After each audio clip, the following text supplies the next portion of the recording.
Hey there, White Sox fans. Guess what? Brett Ballantini hosting once again Side Sox Mothership Podcast. We're going to change the whole naming convention here. It gets a little silly when we're talking about 115 or 78 or whatever. But this is the 30th of the 2022 year season.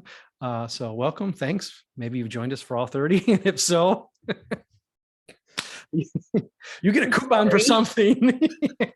All apologies if so. And, we're going to have, I think we referred to internally sort of a rinse and repeat podcast here this evening as we are waiting for the White Sox as they are flying probably right now to Anaheim to take on the Angels. Whoever is left on the Angels, not bruised, scratched, and beaten from their brawl today.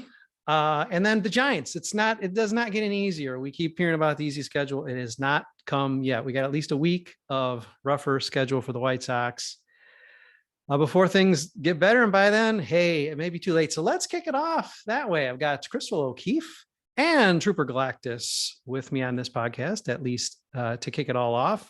And let's just throw it out there. A series win against Toronto in the homestand, and then a very flatulent loss, 3 out of 4 loss to the last place. But let's do the caveat in a real tough division while they were still came in with a rather bad record, and they should not have taken 3 or 4 from the Chicago White Sox, but they did. And boy, it was almost 4 out of 4. Let's put it that way. Another week gone, another week off the calendar. How are we feeling about things? Not great.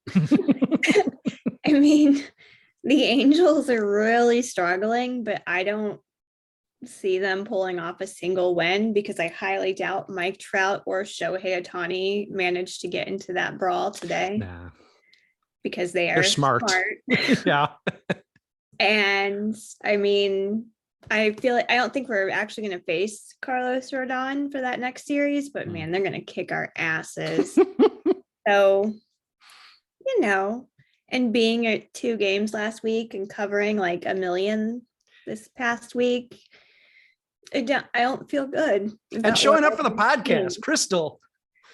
There's something psychological here. You got to love yourself more. I've been very busy. They didn't even win on my birthday, and I was a little pissed about that.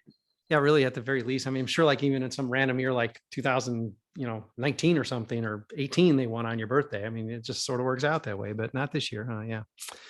Bad. And believe me, second half, we're going to talk a little bit more broadly about fandom, and we are going to speak a little bit specifically to a series that Trooper is putting together for us, including, I believe, Volume 3, which is running along with this podcast on Monday. But Trooper, I think I know the answer, but where are you at with things? What's changed? Oh, everything sucks. So nothing's changed. The upcoming series against LA, it feels a lot like the series we had a little while back against Texas, where you had this White Sox team that had been struggling to get to 500, struggling to get themselves competitive, and they go up against Texas, another team that's been struggling to get around that 500 mark. And the thing is you saw in that series 2 teams playing pretty bad baseball. Mm-hmm. Except one of them had home field advantage and took 2 out of the 3, and that was Texas. Mm-hmm. And the difference is Texas has a positive run differential. The LA Angels have a positive run differential. The White Sox are at -51.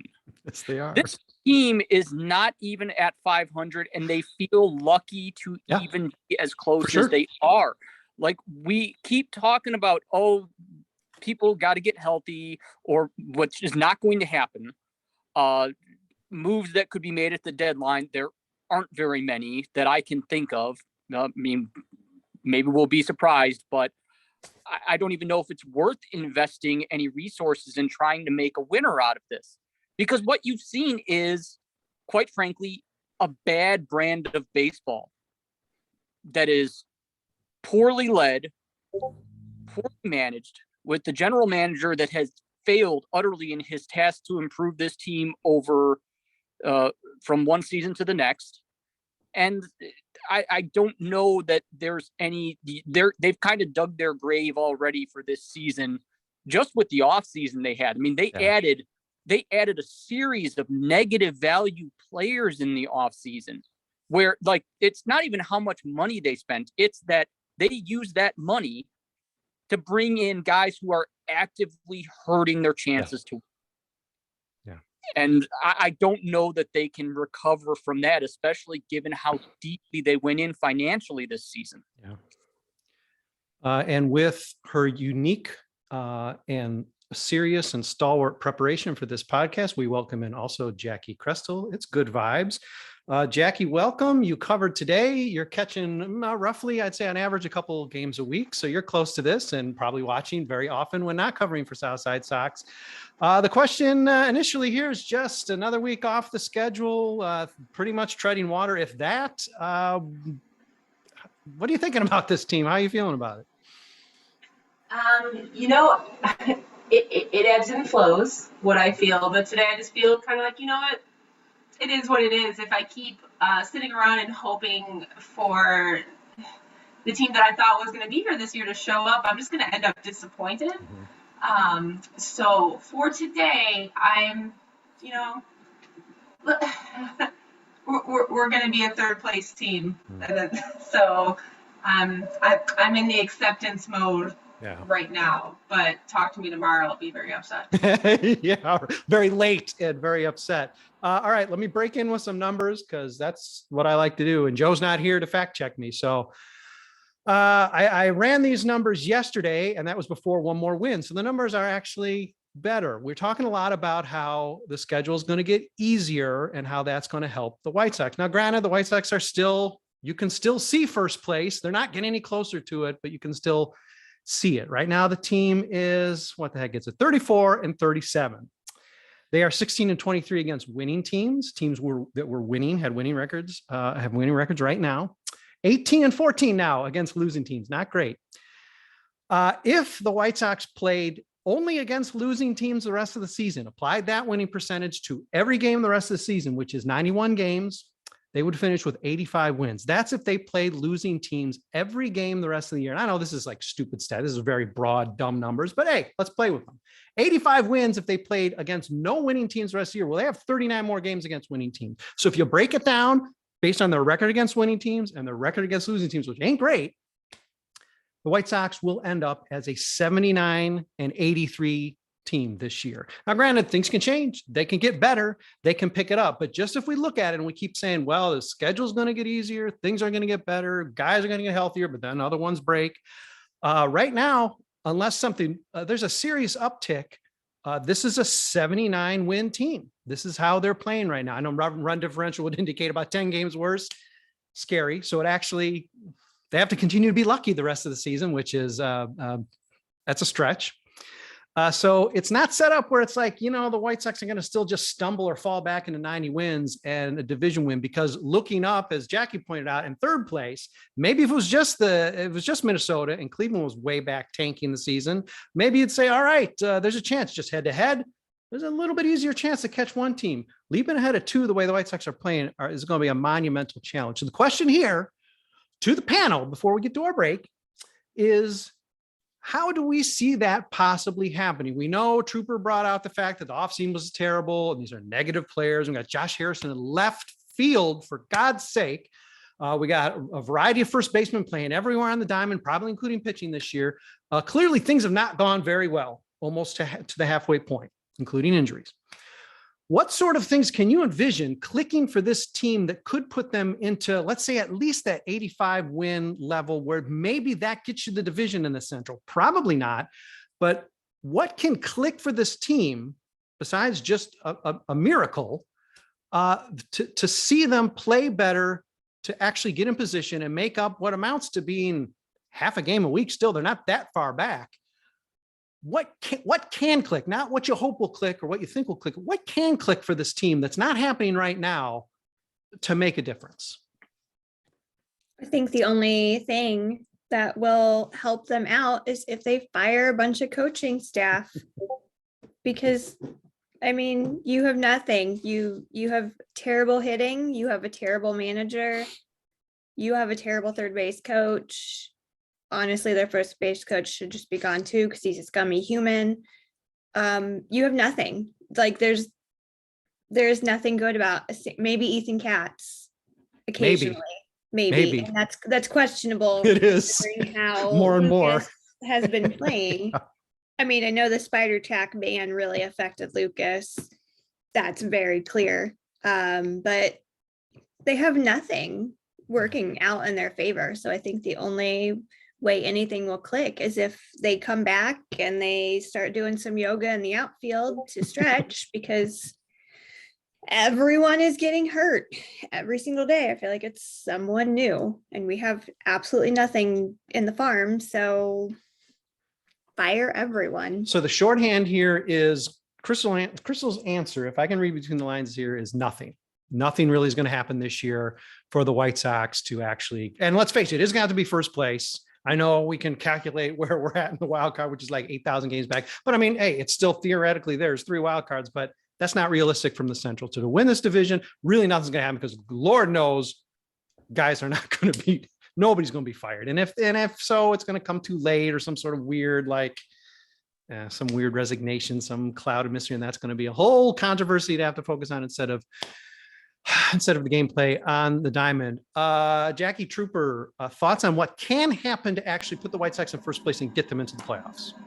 So I want to, I just want to respond quickly, thanks Trooper, to Crystal's point that the White Sox have one thing that the first place Minnesota Twins do not have. Okay.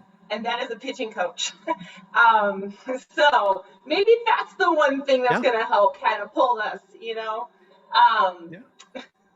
So that was, I just we have everything. Well, we got one thing. We got one thing up on them. So we'll see what Ethan Katz can do. But outside of that, things that they can do, I agree with Chrystal. I mean, fire somebody. Somebody's got to get fired, right? You can't just not fire anybody with a team that's underwhelming. And that's not a crazy notion, Jackie. We talk about how bad the offense is, but I don't see what the ceiling is. I don't see a lot of ceiling for this offense, just in terms of the health. These guys are never going to be healthy together. I mean, obviously they can do better, and that's going to help wins. But I think the big gain is perhaps in pitching. Lynn hasn't even been here, and when he's pitched, hasn't been great, although that trend is maybe turning. That's a big plus if he can be Lance Lynn for the second half or for the second 2/3 of the season. Giolito, okay, spider tag, whatever. We got the Giolito whisperer on staff. You'd have to think there's some hope there that something can happen. Somehow managing Kopech's health and keeping him steady, somehow balancing him pitching like once a week. Cease, we see today, pretty sweet. I mean, you could say some of these guys are already close to their max, but there's growth in pitching in what we just saw last year where, there's not a lot to make up. So it's a pretty valid point, Jackie. Trooper, any hope, any oxygen in the room for you? I'll just say that I think that the only thing that's going to pull this team out that is reasonable for anybody to hope for is good hitters hit good. When you look at the pitching staff, we have 4 viable starters and one guy who has been an ace in the past who's struggling. So you look at Dylan Cease, you look at Michael Kopech, you look at Johnny Cueto, you feel pretty confident about those guys when they take the mound, don't you? And then you look at Lance Lynn, he's been hung out to dry by their manager, but he's pitched well up until he completely runs out of gas because he's hung out to dry. So the starting pitching is good.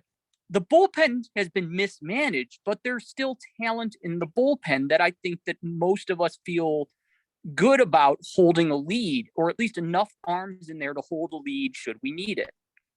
So the problem then becomes, we have a series of excellent hitters in this lineup, or that are coming back into this lineup, who have not hit at all.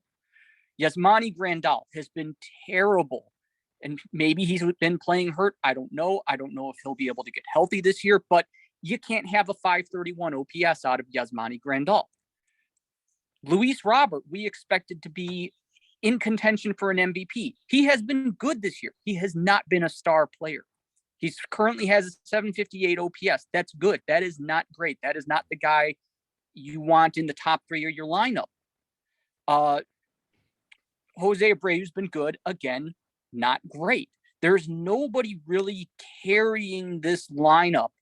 And until guys like Sheets, Grandal, Pollock, another guy who's been a good hitter in the past, who's not hitting, Like, these are the guys that we need to have step up. Yohan Moncada, if he's able to get healthy, God knows when that's going to happen, has been a good hitter. He has not been, even when people thought he was terrible because he struck out like 210 times in a season, he's never been this bad. No. And some of these guys just getting up to being average hitters in the second half will be a huge difference. Because you know what? We're not going to get another top starting pitcher. I don't think there's any on the market that we're going to be able to afford in a trade, in a competitive market. There is, as much as we might hope for a change to the dugout coaching staff, that's not happening for reasons that exist only in Jerry Reinsdorf's head. So the only thing we can hope for is the hitters that are on this club were intended to carry it have to come back, and they have to start carrying it. They have to pull their load. That's the only way they're getting out of this.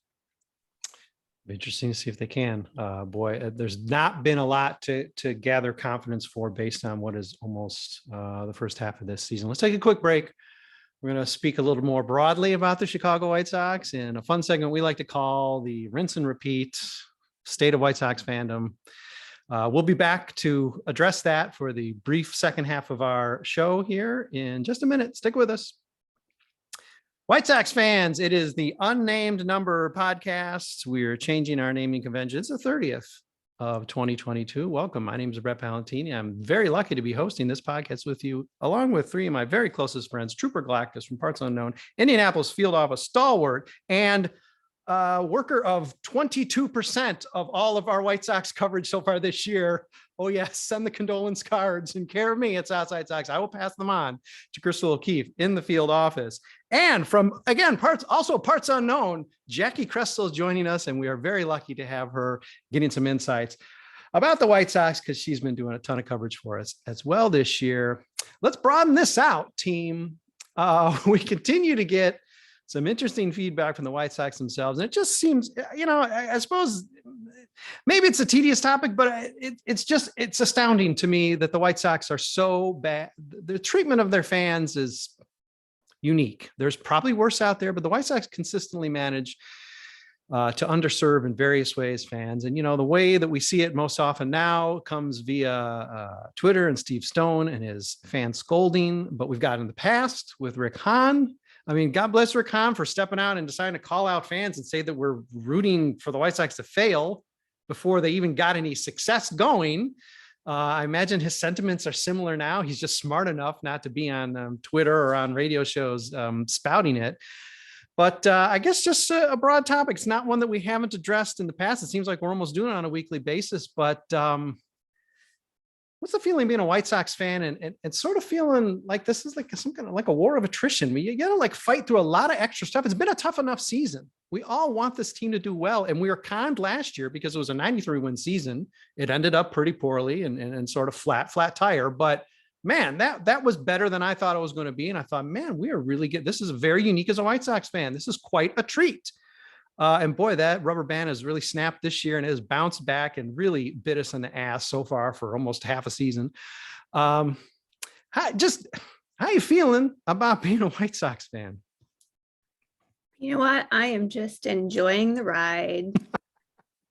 I appreciate that Jacki gave everyone enjoy the ride tattoos recently at a game because that's all you can do. I mean, I talked about it in that one article. I also went scorched earth. Yes, Jacki, she's got the tattoo. I also went scorched earth on them yesterday during my stats. Like, it's annoying and embarrassing, and there's nothing we as fans can do because we're dumb and we just keep going back and watching them. I'm giving them my money. Like, who does that? Yeah. But yeah, you gotta sit back and enjoy it and block Steve Stone on Twitter. He blocks you. Trooper Jacki, where are you feeling? What's the temperature? Yeah, Steve Stone can ride a cactus off of Eat Shit Cliff into Go Fuck Yourself Gorge, because I've pretty much had it with the White Sox. I keep saying it.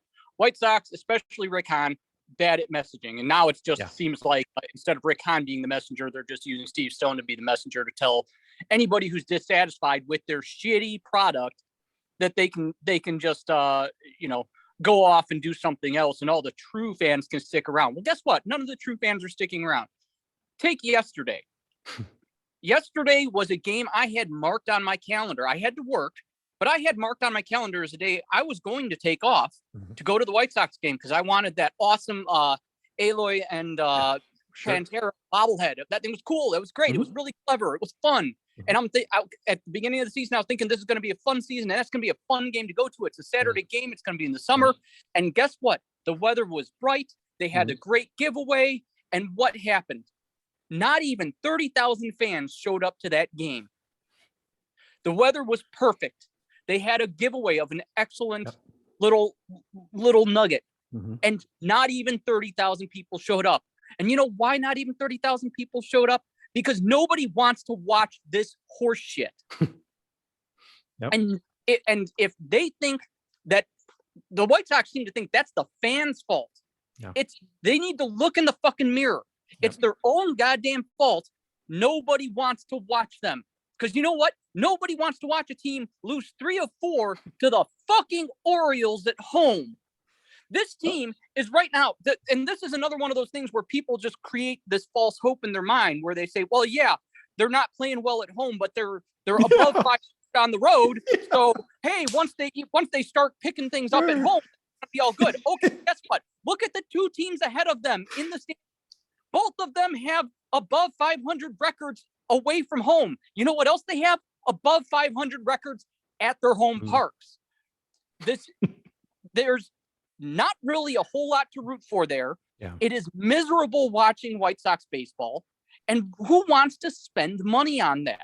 They're riding a little bit off of I'm sure they sold a lot of tickets for summer games before the season started when fan optimism was at its high. Even after their garbage off season that they had, fan optimism was high. They've killed all of that. We are slowly watching the attendances go down week to week. The weather's nice. They don't have that excuse anymore. And people are going to start staying away more and more.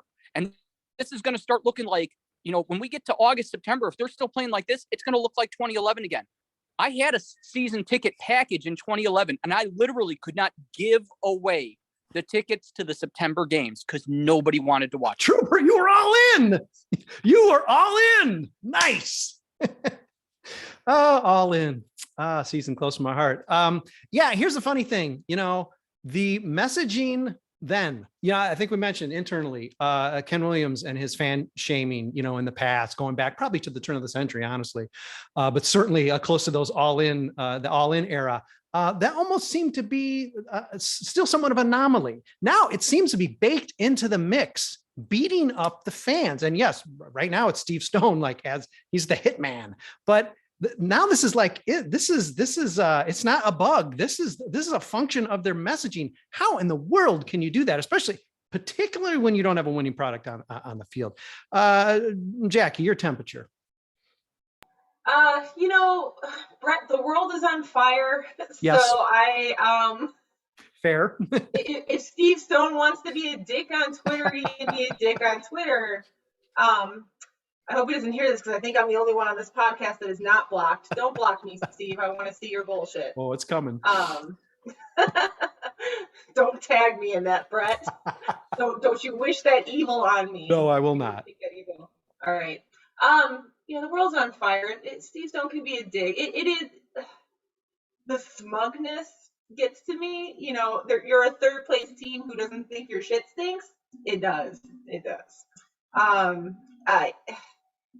Do they think we're stupid or just I don't know.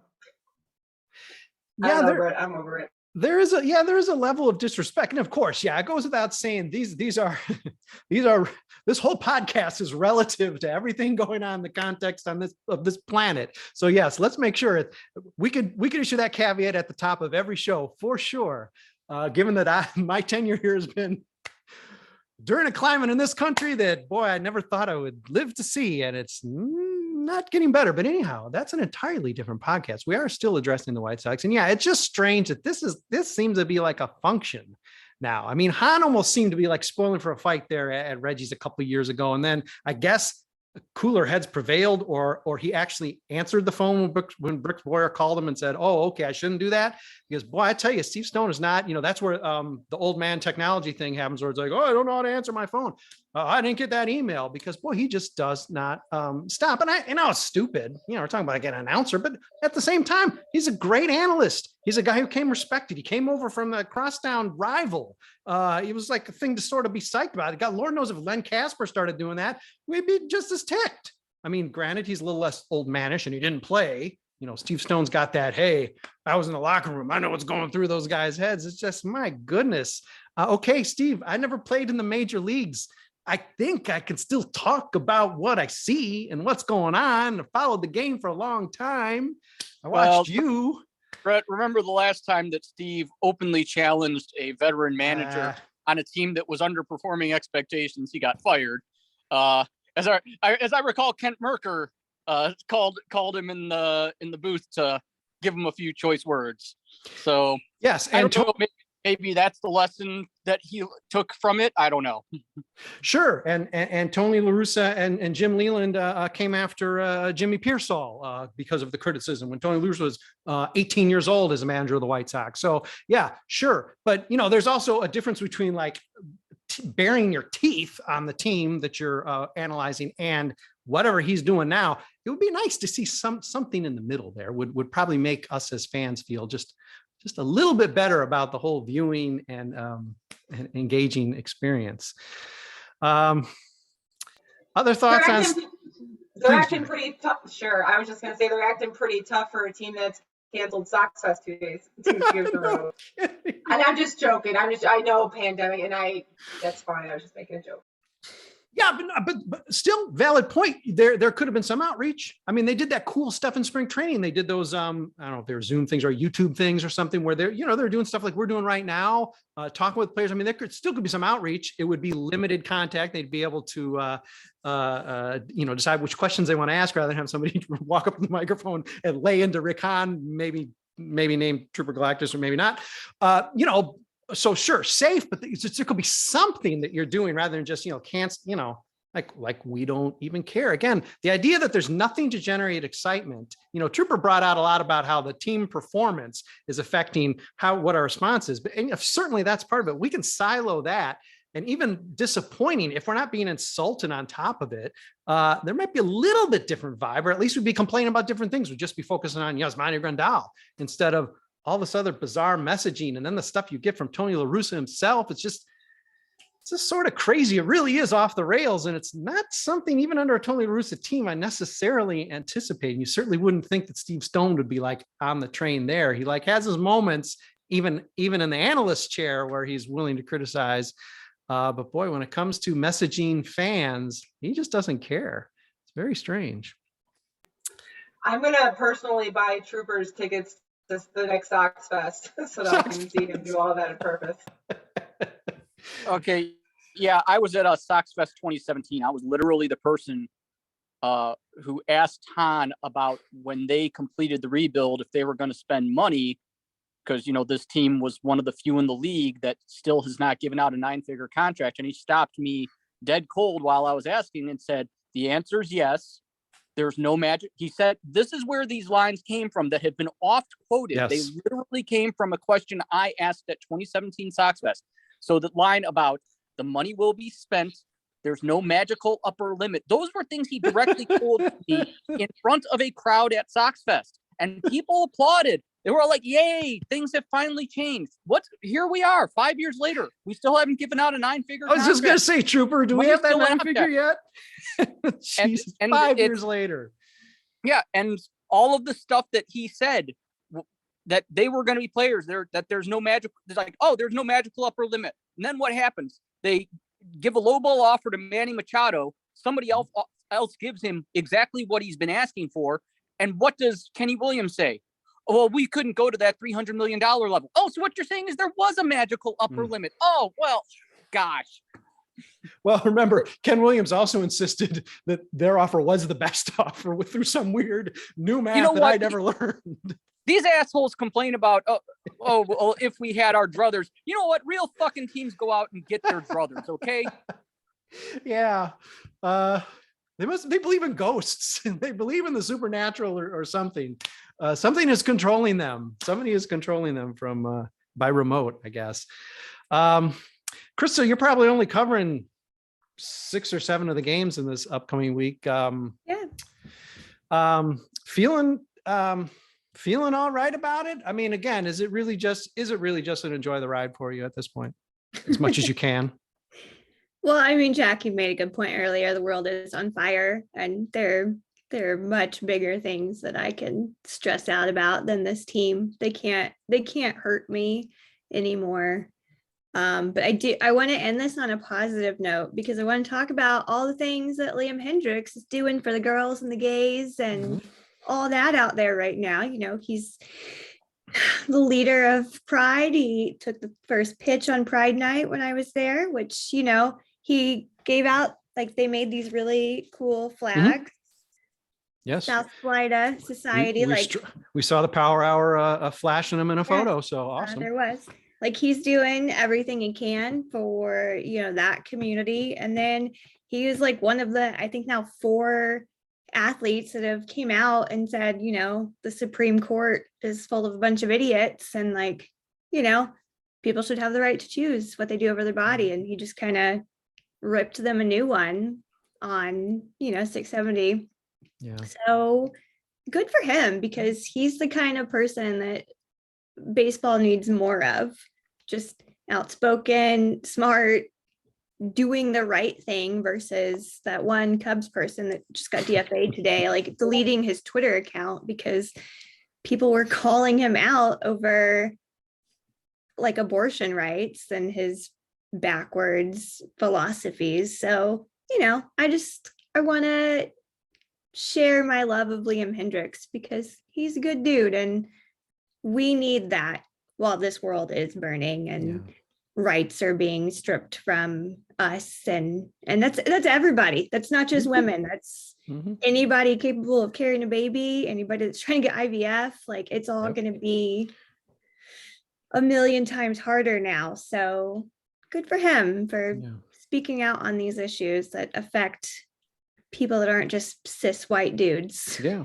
And on that note, you know, Friday was a hard day. We decided to go a little different direction with some of our pregame coverage, and I appreciate the readership, listenership, maybe even viewership, mostly embracing that. A couple dissenters, but overall, I was pleased, knowing going in a little nervous, knowing that, you know, that's not what people come to the South Side Sox for. But on the other hand, I don't care. And when the world is burning, and when it is burning in front of our eyes, we are going to acknowledge that, and you're just going to have to withstand that. And that's going to happen as bad turns come, because there are probably going to be a couple more before things really, really turn around, or we all move to other countries. Anyhow, on that note, thank you, Jacki Krestel. You brought some good vibes, and thanks for hopping on. Trooper Galactus, as always, from Parts Unknown, appreciate your insight. And the 3, 4, 5 part series continues here on Monday. And Chrystal O'Keefe, appreciate that final note. Good way to end.